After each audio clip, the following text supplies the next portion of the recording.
नमस्कार, स्वागत है आपका हमारे चैनल पर। मैं हूं आपके साथ शिप्रा सैनी। उत्तर प्रदेश चुनाव की तारीख बेहद नजदीक है। 10 फरवरी को पहले चरण का मतदान होगा, लेकिन इससे पहले भी दल बदल का सिलसिला लगातार जारी है और अब समाजवादी पार्टी, बसपा और कांग्रेस पार्टी को बड़ा झटका लगा है, क्योंकि इन तीनों ही पार्टियों के नेता बड़ी संख्या में बीजेपी में शामिल हुए हैं। लखनऊ में केंद्रीय मंत्री अनुराग ठाकुर और साथ ही कांग्रेस पार्टी से बीजेपी में शामिल हुए वरिष्ठ नेता आरपीएन सिंह की मौजूदगी में तमाम बड़े नेताओं ने पार्टी का दामन थामा है। और इस मौके पर बीजेपी के पूर्व प्रदेश अध्यक्ष लक्ष्मीकांत वाजपेयी भी मौजूद रहे। तमाम अन्य बड़े नेताओं की मौजूदगी में इन तमाम नेताओं ने बीजेपी का दामन थामा है। आपको बता दें, समाजवादी पार्टी लगातार इस तरीके के झटके समाजवादी पार्टी को लग रहे हैं, जिस तरीके से समाजवादी पार्टी के नेता एक एक कर बीजेपी में शामिल हो रहे हैं। और आपको बता दें, इस कड़ी में दरअसल पूर्व दर्जा प्राप्त मंत्री राजकुमारी कुशवाहा बीजेपी में शामिल हुई है। इसके अलावा कांग्रेस के कई बड़े चेहरे हैं जो बीजेपी में शामिल हुए हैं, जिसमें पंडरोरा से कांग्रेस पार्टी के नेता मनीष जायसवाल है। और इसके अलावा जो पिछड़ा वर्ग मोर्चा के कांग्रेस के नेता हैं नंदलाल चौहान, वो बीजेपी में शामिल हुए हैं। उदयवीर सिंह कांग्रेस पार्टी के नेता हैं जिन्होंने बीजेपी का दामन थामा है। इसके अलावा शशि बलिया कांग्रेस पार्टी के नेता हैं सहारनपुर से, जो कि बीजेपी में शामिल हुए हैं। समाजवादी पार्टी की बात की जाए तो पूर्व एमएलसी रह चुके प्रदीप सिंह समाजवादी पार्टी के हैं, जो कि बीजेपी में शामिल हुए हैं। और इसके अलावा बसपा के कई बड़े नेता हैं जो बीजेपी में शामिल हुए हैं, जिसमें जितेंद्र लोधी हैं, कृष्ण चंद्र सिंह हैं। इसके अलावा आपको बताते हैं प्रदीप सिंह, देवेंद्र चौहान हैं, सुरेंद्र पाल जो कि गाजियाबाद से हैं, बसपा के नेता हैं, वो बीजेपी में शामिल हुए हैं। तो यानी इतनी बड़ी तादाद में कुल 26 ये अलग अलग पार्टियों के नेता हैं जो कि बीजेपी में शामिल हुए हैं। और जाहिर तौर पर बीजेपी के लिए ये उत्तर प्रदेश विधानसभा चुनाव से पहले एक बड़ा फायदा कहीं ना कहीं होता दिखाई दे रहा है, क्योंकि उत्तर प्रदेश के अलग अलग जगहों से, यानी कह सकते हैं कि उत्तर प्रदेश के अलग अलग कोने से ये पार्टी के तमाम नेता हैं जो बीजेपी में शामिल हुए हैं। और साफ तौर पर इस मौके पर केंद्रीय मंत्री अनुराग ठाकुर की ओर से ये कहा गया कि कांग्रेस के वरिष्ठ नेता आरपीएन सिंह जब से बीजेपी में शामिल हुए हैं, उसके बाद से लगातार उत्तर प्रदेश में अलग अलग जो विधानसभा क्षेत्र हैं वहां से नेताओं के आने का सिलसिला लगातार जारी है। तमाम ये नेता बीजेपी का दामन थाम रहे हैं और कहीं न कहीं विपक्ष के लिए बेहद मुश्किलें उत्तर प्रदेश विधानसभा चुनाव से पहले खड़ी हो रही हैं, जिस तरीके से एक के बाद एक बीजेपी में ये नेता शामिल हो रहे हैं। फिलहाल प्रमुख वजह साफ तौर पर दिखाई दे रही है कि उत्तर प्रदेश में एक बार फिर से जिस तरीके से बीजेपी की लहर है, जिस तरीके से उत्तर प्रदेश में कानून व्यवस्था को लेकर लगातार लोग ये कह रहे हैं कि उत्तर प्रदेश में योगी सरकार में कानून व्यवस्था बेहतर हुई है, गरीबों को लगातार राशन मिल रहा है, यानी तमाम बड़े कार्य जो हैं वो सरकार की ओर से किए गए हैं, तमाम बड़ी योजनाओं का लाभ जो है वो मोदी सरकार ने दिया है। तो ये तमाम वजह है जिसकी वजह से एक एक कर ये दूसरी पार्टियों के नेताओं का अपनी पार्टी को छोड़ना जारी है और बीजेपी में वो शामिल हो रहे हैं। तमाम बड़ी संख्या में जो कार्यकर्ता हैं उन्होंने बीजेपी का दामन थामा है। खासतौर पर बात अगर पंडरोरा विधानसभा सीट से की जाए तो आरपीएन सिंह जिस तरीके से बीजेपी में शामिल हुए हैं, उसके बाद से ही ये लगातार खबरें सामने आ रही थी कि आरपीएन सिंह के खेमे के जो नेता हैं, जो उनके कार्यकर्ता हैं, वो एक एक कर अब बीजेपी में शामिल होंगे और कहीं न कहीं उसका असर देखने को भी मिल रहा है, जिसका जिक्र केंद्रीय मंत्री अनुराग ठाकुर की ओर से किया गया है। उन्होंने साफ तौर पर यह कहा है कि आरपीएन सिंह के बीजेपी में शामिल होने के बाद अब उत्तर प्रदेश के कोने कोने से जो लोग हैं वो बीजेपी में शामिल हो रहे हैं। दुनिया के सबसे बड़े राजनीतिक दल में उन्होंने उन तमाम नेताओं का स्वागत किया है और ये कहा है कि हम यूपी को नंबर 1 का राज्य बनाने जा रहे हैं। हमने प्रदेश को गुंडा राज, माफिया राज से पूरी तरीके से मुक्त किया है। इतना ही नहीं, हमने महिलाओं को सुरक्षा मुहैया कराई है। रसोई गैस और स्वच्छ जल का प्रबंध जो है वो उत्तर प्रदेश की जनता के लिए किया गया है। योगी जी ने अपना नामांकन गोरखपुर से दाखिल कर दिया है और इसी के साथ समाजवादी पार्टी के चेहरे से हवाइयां उड़ चुकी हैं, यानी समाजवादी पार्टी की हालत उत्तर प्रदेश में खराब हो चुकी है।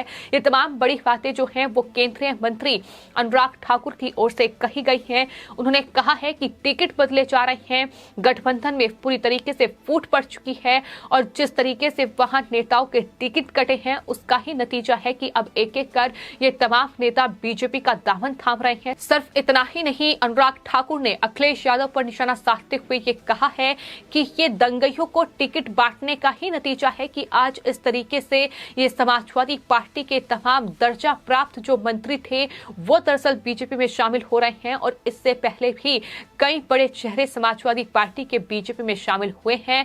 और इसके अलावा कांग्रेस पार्टी को बड़ा झटका उत्तर प्रदेश विधानसभा चुनाव से पहले लगा, जिस तरीके से जितिन प्रसाद और उसके बाद आरपीएन सिंह बीजेपी में शामिल हुए और अब वो कहीं न कहीं उत्तर प्रदेश में बीजेपी को जिताने के लिए लगातार चुनाव प्रचार कर रहे हैं। तो ये खामियाजा है जो कहीं न कहीं विपक्षी दलों को भुगतना पड़ा है। अनुराग ठाकुर ने यह साफ तौर पर कहा है कि समाजवादी पार्टियों की जो लाल टोपी है उसका रंग और ज्यादा गहरा हो गया है, क्योंकि दंगइयों को टिकट बांटे जा रहे हैं और जनता इसे स्वीकार नहीं करेगी। ये साफ तौर पर समाजवादी पार्टी गांठ बांध ले।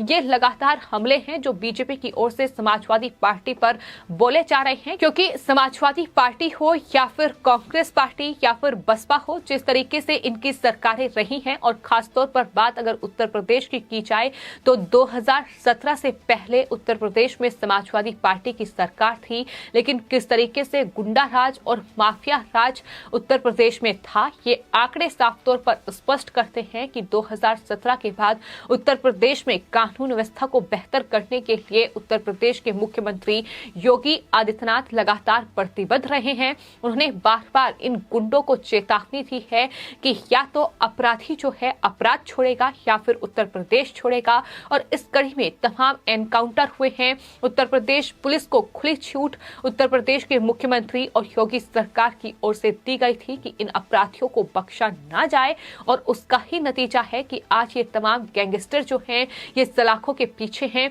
आजम खान जैसे नेता जो हर विधानसभा चुनाव में जनता को डराने और धमकाने का प्रयास करते थे और उसके तहत वोट बैंक बटोरने की कोशिश होती थी, लेकिन आज वो सलाखों के पीछे हैं। तो इसकी साफ वजह है कि इन तमाम माफियाओं पर नकेल कसी गई है, जिसका नतीजा ये है कि आज समाजवादी पार्टी इस तरीके से अपराधियों और गुंडों को टिकट बांटने पर मजबूर हुई है, जिससे कि ये चुनाव जीता जा सके। लेकिन कहीं न कहीं इसका खामियाजा चुनावों से पहले समाजवादी पार्टी को भुगतना पड़ रहा है, क्योंकि बड़ी तादाद है नेताओं की जो एक एक कर बीजेपी में शामिल हो रहे हैं। और आज जिस तरीके से लखनऊ से ये तस्वीर सामने आई है, जहां बीजेपी में ये तमाम अलग अलग पार्टियों के बड़े चेहरे, बड़े जो विधायक हैं, जो नेता हैं, वो शामिल हुए हैं, फिर चाहे उसमें राजकुमारी कुशवाहा हो जो कि समाजवादी पार्टी की ही नेता हैं और साथ ही वो दर्जा प्राप्त मंत्री भी रह चुके हैं। और इसके अलावा कानपुर से समाजवादी पार्टी के नेता हैं शुभम, जो कि बीजेपी में शामिल हुए हैं। तमाम अलग अलग जगहों से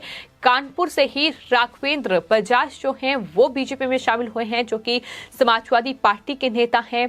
छात्र नेता हैं अलग अलग जगहों से जो बीजेपी में शामिल हुए हैं, जिसमें प्रयागराज, लखनऊ, साथ ही अमरोहा, बरेली, गाजियाबाद, फतेहपुर, बस्ती, यानी उत्तर प्रदेश के अलग अलग कोने से ये तमाम जो राजनीतिक चेहरे हैं ये बीजेपी में शामिल हुए हैं। और कहीं ना कहीं शामिल होने की वजह बिल्कुल साफ है कि उत्तर प्रदेश में जिस तरीके का नेतृत्व बीजेपी का रहा है, जिस तरीके का नेतृत्व उत्तर प्रदेश के मुख्यमंत्री योगी आदित्यनाथ का रहा है, उसी से प्रभावित होकर ये बीजेपी में लगातार शामिल होने का नेताओं का सिलसिला जारी है। और यही वजह है कि जब ये तमाम नेता शामिल हुए तो अनुराग ठाकुर की ओर से और बीजेपी की ओर से लगातार इस तरीके का नारा दिया जा रहा है कि साइकिल रखो नुमाइश में और कमल खिलेगा 22 में। ये नारा जो लगातार बीजेपी की ओर से दिया जा रहा है, और इस मौके पर अनुराग ठाकुर की ओर से समाजवादी पार्टी पर निशाना साधते हुए ये भी कहा गया है कि ये आपराधिक छवि वाले कभी भी उत्तर प्रदेश का उद्धार नहीं कर पाएंगे।